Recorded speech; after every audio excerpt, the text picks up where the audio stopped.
In this video, we'll start with another dot product property, which is that if I take some vector and I dot it with itself, then the result of that dot product, which of course is going to be a scalar quantity, some real number, not a vector, is going to be the magnitude of that vector squared. So just as when we were trying to prove identities, we would want to essentially stay on one side of this equal sign in order to generate or to establish this identity.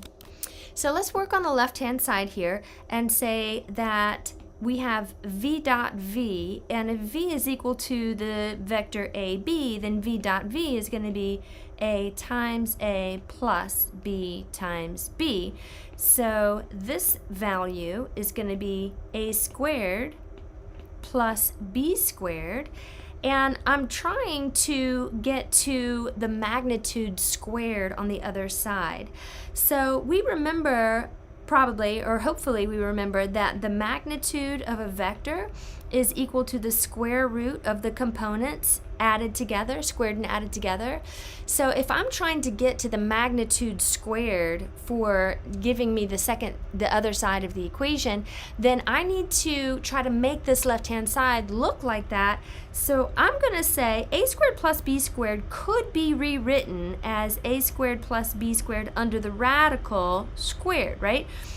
So essentially I'm kind of trying to build this side up so that it looks like the magnitude formula. And here we have the formula for the magnitude of a vector inside this quantity squared. So we can say this is then mag v squared, and I actually don't need these parens like this. I'm going to just call it like that. And so since we have generated the right-hand side while working only entirely on the left, we've proved this property.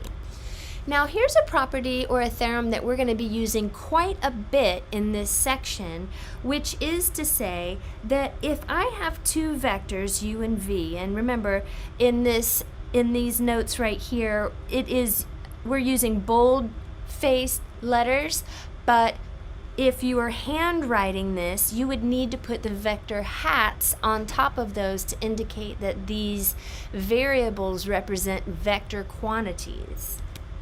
So as I move through this proof, all of my u's and v's are going to have vector hats on them. So we have that the cosine of angle theta, now theta is considered to be the angle between u and v. Now this means a very specific angle, and the angle between u and v is going to be measured when u and v have a shared initial point, right? We know that we can move vectors all around, and if I have angle u coming up like this, and let's say I moved angle v to where it looks like it's coming out of the terminal point of view, this would not be the angle theta because the two vectors do not share the same initial point. In order to determine the angle between two vectors, we have to have the vectors drawn so that their initial points are on top of each other, and in that case we would have the angle theta being the angle in between. So because of how these initial points are stacked, this angle theta is considered to be the angle in between u and v.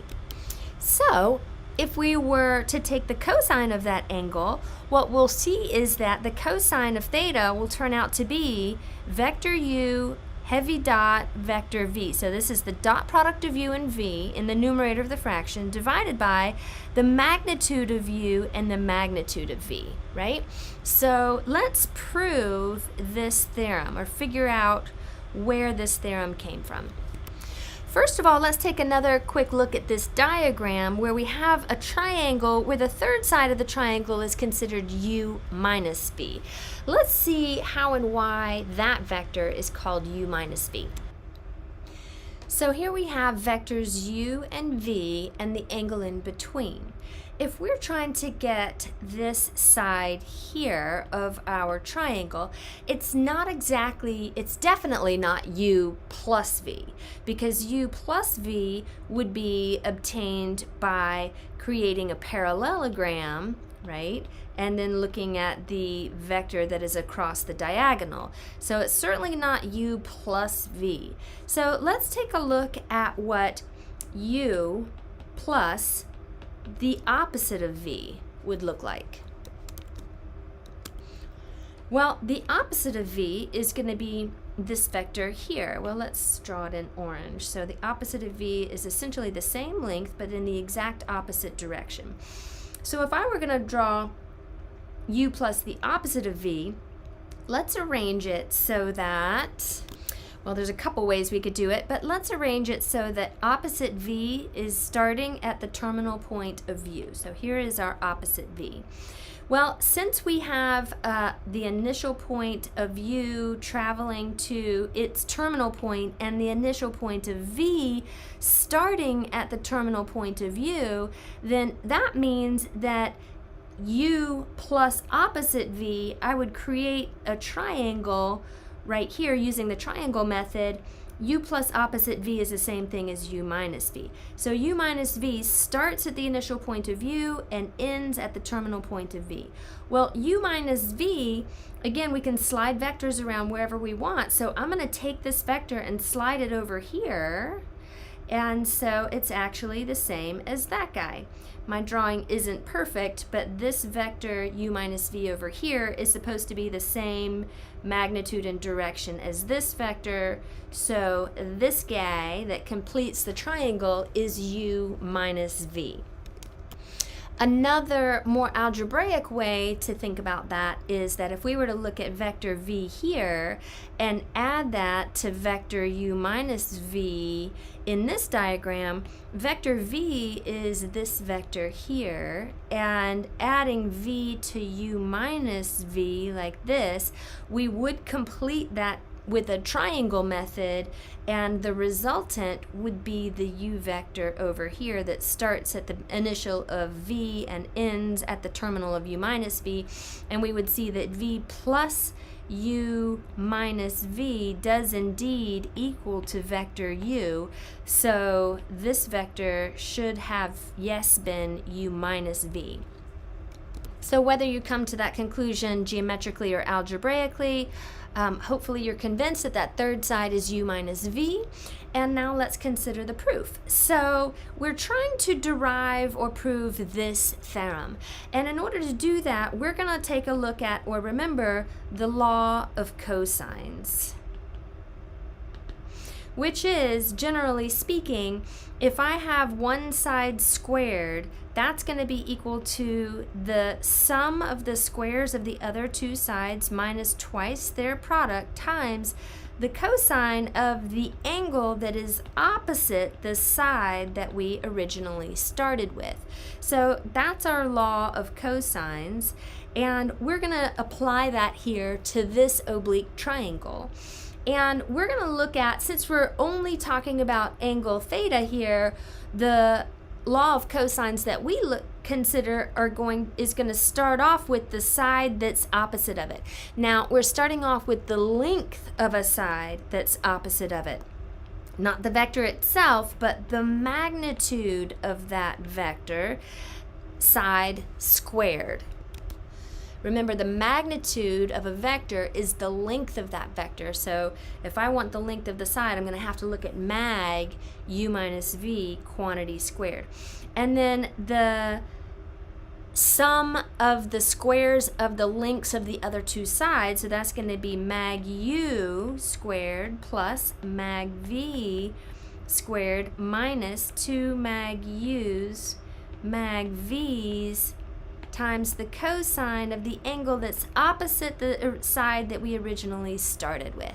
Now, here is a good example of why I prefer to use single mag bars instead of double mag bars, because the single mag bars are gonna give me a less cluttered equation, whereas look at how many double mag bars I have here. It just starts to look kind of crazy time. So I'm going to switch to having single mag bars for the rest of this proof. Okay, so what we have here is mag u minus v squared. And let's just first of all rewrite this equation using single mag bars.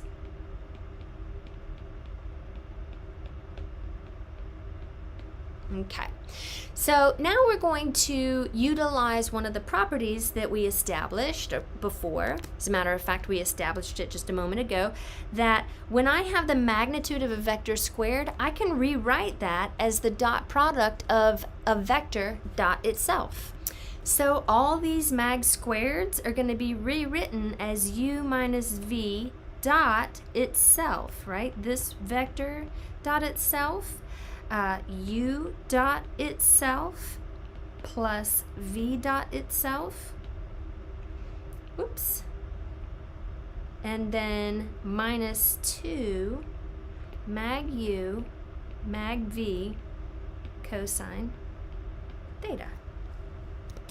Now before the next step, let's recall a couple of other dot product properties, which is that we do have the distributive property with the dot product. So that means that u dot v plus w can be rewritten as u dot v plus u dot w. And the distributive property is essentially going to give us the opportunity to FOIL in our proof on the other page. Another property that we're going to bring into consideration is that u dot v is the same thing as v dot u, that our dot product is also commutative. So back over here, we have, because the dot product enjoys the distributive property, we can actually FOIL this out on the left hand side. So that's going to give me vector u dot itself minus vector u dot v minus again vector v dot u, and then plus vector v dot v. And then on the right hand side we have u dot u. Notice every single one of these dot products has vector hats on it, right? I'm not missing any of my vector hats, because a variable without a vector hat is actually a scalar variable, not a vector. So if you leave off your vector hats, you're not talking about a vector, you're talking about a scalar, and that's of course different. So now we'll see that on the left hand side I have the scalar quantity u dot du, but I also have that same scalar quantity on the right, so they subtract it from both sides, they cancel out. V dot v is a scalar, and I have the same v dot v on the other side, so subtract it from both sides and those cancel. Left hand side I have negative u dot v minus v dot u. Well, the commutative property says that those two quantities are the same, right? We have the same scalar quantity, so that's minus 2 times that scalar, or let's just say minus 2 times u dot v, like this, right? We'll just call it both u dot v's instead of v dot u's. And then on the right hand side we have minus 2 mag u mag v times the cosine of theta. Now remember, we're trying to isolate cos theta, so I'm going to divide both sides by minus 2 mag u mag v on both sides. And we're pretty much there. All this cancels out. The minus 2's cancel out. And so we have cos theta on the left and u dot v over mag u mag v on the other side, and we'll say that that was what we were trying to prove. Now this is the formula that we're going to use if we are given two vectors u and v. We can dot product them and divide them by the product of their magnitudes, and then use inverse cosine to determine what the angle between those two vectors is. So this is the formula that we use to determine the angle between two vectors.